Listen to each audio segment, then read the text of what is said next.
Nyuma yo kubona ko bafadikanije mu gutegura abanonotsi baserukiye Burundi mu nkino za Jeux Olympiques bakuriwe ku rutonde kwazoherekeza abo banonotsi n'ishirahamwe rya Seno, Dieudonné Kwizera arongoye ishirahamwe ryo kwinonora imitsi mu Burundi yamenyesheje ko nawe yahisemwo gusiba kugira yifadikanye nabo bakuwe ku rutonde. Jewe igihe Comité National Olympique yadusaba ngo dutange urutonde rw'abanonotsi ba Federation d'Athlétisme uko nije ndabazi, twaratanze urutonde rw'abanonotsi tubona baronse imyanya n'uburenganzira bwo kugenda muri Jeux Olympiques.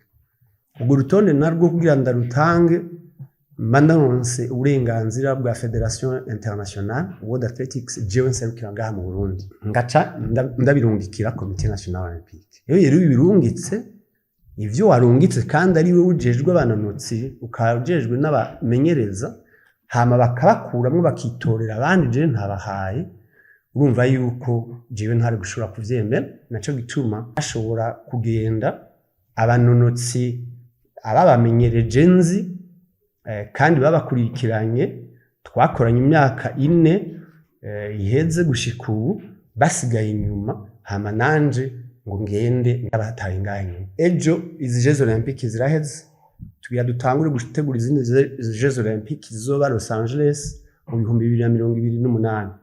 Je nosubira kugaruka nkikora kuri aba bamenyereza ni ingo dusubire dutegura amahiganwa yo mu myaka 4, hanyuma nanje naragiye nkabatanganga sura nkaza kubasaba nti ngo musubire tuje ku kivi kandi hageze kwimbura bagaca babakuramo. Nayo mu nkino z'amaboko za basketball inyuma y'akaruhuko kuno wa gatandatu iganwa rya VBL rizosubira gutangura mu gice ca kabiri arico phase retour muri migwi w'igifaransa, aho hatekanijwe inkino zitari nke mu ntumbero yo kurondera imigwi 4 izokina inkino za playoff. Umugwi wa Remesha warangije phase are mu kibanza ca gatatu uzokina n'umugwi wa Jimukana warangije ari wa gatandatu. Kern yarangije mu kibanza c'indwi izohura n'umugwi wa Tigers nawo warangije uri mu kibanza ca gatanu. Nayo urukino rw'umusi uzohuza umugwi wa Rezipo warangije uri mu kibanza ca kane izohura n'umugwi wa Dinamo warangije uri mu kibanza ca kabiri phase are. Urukino rwa nyuma kazohuza umugwi w'Urunani n'umugwi wa New Star warangije uri mu kibanza ca nyuma. No kuwimana inkino zizobandanya harimo n'urukino rutazabagoroshe uzohuza umugwi wa Remesha n'umugwi wa Tigers. Turangiriza amakuru yacu ku nkuru y'umubabaro aho umunyakameruni Isayatu yahoze arongoye ishirahamwe ry'umupira w'amaguru muri Afrika CAF yarayitavye Imana mu gihugu cy'Ubufaransa abura umunsi umwe gusa ngo akwize imyaka 78. Imwe mu vyamuranze yarongoye ishirahamwe ry'umupira w'amaguru muri Cameroon Fecafoot mu kiringo c'imyaka 3, arongora CAF mu kiringo c'imyaka 30, yongera araba n'umuyobozi wifata kibanza w'ishirahamwe ry'umupira w'amaguru kw'isi FIFA mu kiringo c'umwaka umwe inyuma y'itanga imihoho rya Sepp Blatter yariko yagirizwa ivy'igiturire. Isayatu kaba yitavye Imana yitanywe n'ingwara y'umutima.